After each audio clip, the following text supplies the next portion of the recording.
Here live today when the news came out. Why would Walmart do this? Alexa, I'm speechless too. You and I are in sync with this. When I heard the news, I scratched my head. Who in their right mind raises increased costs in their business during a time of a recession? This is an absolute jobs killer. And I'd like to look at the language in that letter that Walmart sent to the administration and the congressional leaders, because it said that they're for employer-mandated insurance if, or I should say which, is fair and broad in its coverage. The way Mr. Obama is suggesting he's going to do it is not fair and it's not broad, so I doubt you're going to see Walmart have this same position when they see the final bill. You know, it's so interesting, Craig, because I think people need to be aware the president of the SEIU represents 1 million union workers in this country, along with John Podesta, who worked on the president's transition team, signed this as well. Interesting coming from a company, the largest private employer in the country, who has actually been criticized in the past for not providing the right benefits or expensive benefits to its employees. That's a great point. And let's think this through, Alexis. I mean, you know business as well as anybody.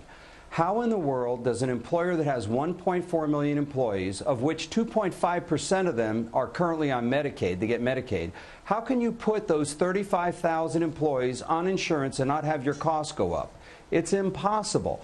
Now, maybe Walmart has done very well as a direct result of the slowdown in the economy and more people are looking for bargains.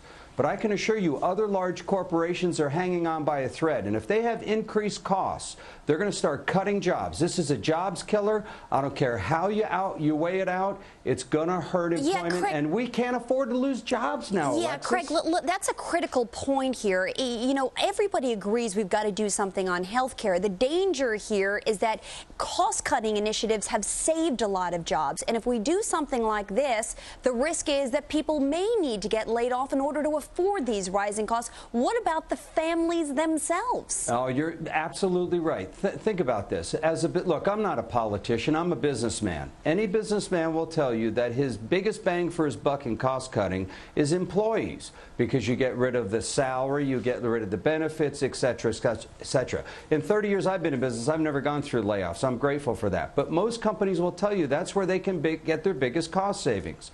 I can assure you, if they are mandated to pay higher costs for health insurance, you are going to see them cutting jobs. And in the case of Walmart, they're going to take those increased costs, increase their prices to the public, and what you said in the last segment, it will be a tax, a hidden tax on the middle class as they pay more at Walmart for goods and services. This is a horrible bill. It's going to cost us jobs, and we should stop it instantly. We can't afford to lose one more job, Alexis. Yeah, this is pressing. Craig Smith, thanks so much. We appreciate you joining us. Well, racing to beat the clock. Here's another top topic. States facing a midnight deadline to provide balanced budget.